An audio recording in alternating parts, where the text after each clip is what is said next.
అహనా పెళ్ళంట అని ఒక సినిమా చూసిరా అందరూ? టీవీలలో బాగా వస్తుంటుంది. ఏం నడుస్తుందంటే కాంగ్రెస్ వాళ్ళు సేమ్ అహనా పెళ్ళంట అలా కోటా శ్రీనివాసరావు గారు చేసినట్టే అచ్చంగా కొత్త ఇంటల్లోనే పిలిచిర్రు పెళ్ళికి. పిలిచినాక అల్లుడేమన్నాడు, మామ నాకు చికెన్ బిర్యానీ తినాలనిపిస్తుందని అన్నాడు. అంటే ఏం చేసిండు, ముంగట తెల్లన్నం పెట్టి అందులో కొంత పచ్చడి వారేసి ముంగట కోడిని కట్టేసిండు. కోడిని ఎలాడదీసి దాన్ని చూసుకుంటే తిను నీకు చికెన్ తిన్నట్టే ఉంటుందని చెప్పి వినిపించిండు.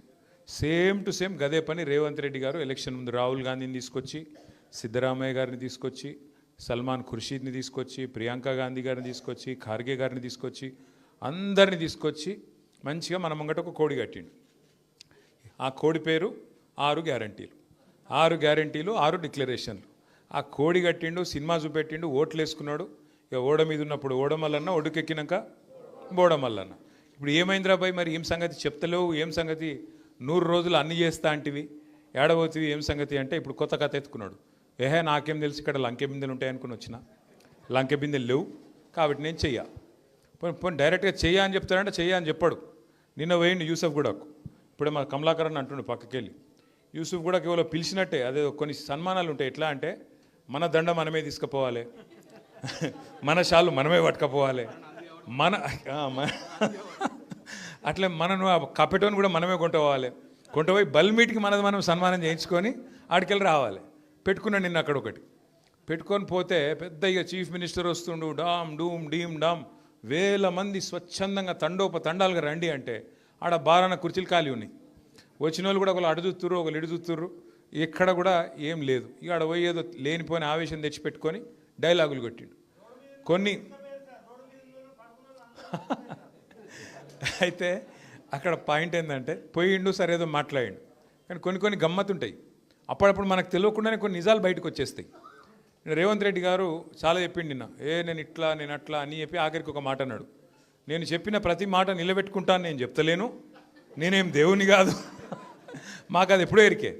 2 ఏళ్ళ కిందటే మొత్తం తెలంగాణ ప్రజలందరికీ అర్థమైపోయింది, నువ్వు ఏందో, నీ కథ ఏందో, నీ ఎత్తెంతో, నీ పొడవెంతో అన్నీ తెలిసిపోయినాయి. ఇప్పుడు ఎవడు నమ్మేటోడు కూడా మార్కెట్లో లేడు.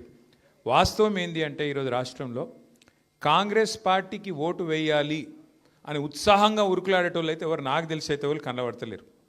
రైతులు చూడండి, వాళ్ళ రైతు ఏ రైతైనా సరే రాష్ట్రంలో ఈరోజు మొత్తం మంత్రులు జూబ్లీలు చుట్టూ తిరుగుతున్నారు, గల్లీ గల్లీ గల్లీ గల్లీ తిరుగుతున్నారు, గల్లీ లీడర్ల కంటే అధ్వానంగా తిరుగుతున్నారు. అక్కడనేమో కింద ఆదిలాబాద్లో పత్తి మార్కెట్లోకి వచ్చింది. పత్తిలకు వర్షం పడితే ఏమైతే తేమ పెరుగుతుంది, తేమ పెరిగితే వాడు కొనేటోడు ఉండడు, వాళ్ళని పట్టించుకునేవాడు లేడు. వ్యవసాయ మంత్రి ఓడు, ముఖ్యమంత్రి పట్టించుకోడు, జిల్లా మంత్రి దేకడు, ఇంకొక మంత్రి కానడు. అట్లాంటి పరిస్థితి వాళ్ళు ఉన్నారు. మొత్తం రాష్ట్రంలో ధాన్యం కొనుగోలు కేంద్రాలకు చేరింది, ధాన్యం కొనుగోలు చేసింది లేదు, కొనేటోడు లేడు, అడిగేటోడు లేడు, సమీక్ష చేసేటోడు లేడు. పాపం రైతులు విధి లేక మళ్ళీ మార్కెట్లో ప్రైవేట్ వాళ్ళకు దళారులకు అమ్ముకునే పరిస్థితి వచ్చింది, వాళ్ళని అడిగినోడు లేడు. రైతులు ఉడికిపోతున్నారు. ఇప్పుడే పొన్నాల లక్ష్మయ్య గారు చెప్పినట్టు బోనస్ ఇచ్చుడు లేదు, పోని టైంకు పెట్టుబడి ఇచ్చుడు లేదు, పోని విత్తనాలు టైంకి అందించుడు లేదు. ఈ ఎరువుల కోసం అయితే ముష్టి యుద్ధాలు మీరు చూసిరు. మొన్న ఎరువుల బస్తాల కోసం పోయి 3 రోజులు 4 రోజులు లైన్లలో నిలబడి అడ్డంబడి ఆఖరికి మిర్యాలగూడలో ఒక ఆడబిడ్డ, ఒక రైతు, మహిళా రైతు ఆఖరికి అక్కడనే చచ్చిపోయిన పరిస్థితి మీ అందరు కూడా చూసినారు. అట్లాంటి పరిస్థితి వాళ్ళ రైతులకు వచ్చింది. పోనీ యువకులు సంతోషంగా ఉన్నారా, పిల్లలు సంతోషంగా ఉన్నారా అంటే వాళ్ళకి ఇట్లనే చెప్పిండు మొత్తం కథలు. మొదటి సంవత్సరమే 2 లక్షల ఉద్యోగాలు ఇస్తా అన్నాడు. ఇక మంత్రుల నోర్లకు మొక్కాలు ఒక్కొక్కలకు. పొన్నం ప్రభాకర్ గారేమో 60,000 ఉద్యోగాలు ఇచ్చిన అంటాడు, ఇంకొక మంత్రి గారేమో శ్రీధర్ బాబు 1,00,000 ఉద్యోగాలు ఇచ్చినామంటాడు, ముఖ్యమంత్రి గారు 70,000 ఉద్యోగాలు ఇచ్చినామంటారు.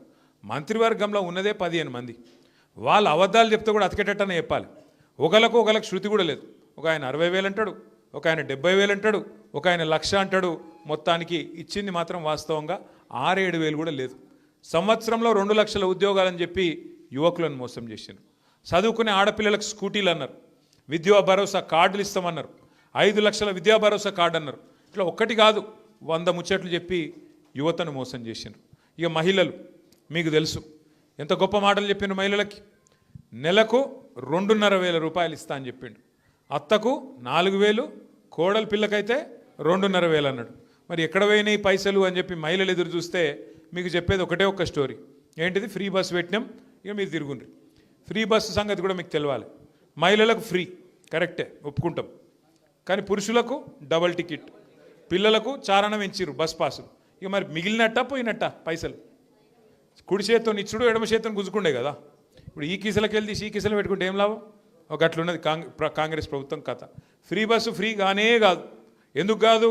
పేరుకు మీ దగ్గరనేమో ఫ్రీ, ఇటు మీ భర్తలు మీ ఇంటోళ్ళు మీ ఇంట్లో ఉండే మగోళ్ళకు డబుల్ టికెట్, పిల్లలకు ఇంకా చారణ పెంచి ఇవాళ పండుగ వచ్చిందంటే బస్సు ఎక్కితే భయం అయ్యేటట్టు చేస్తాను.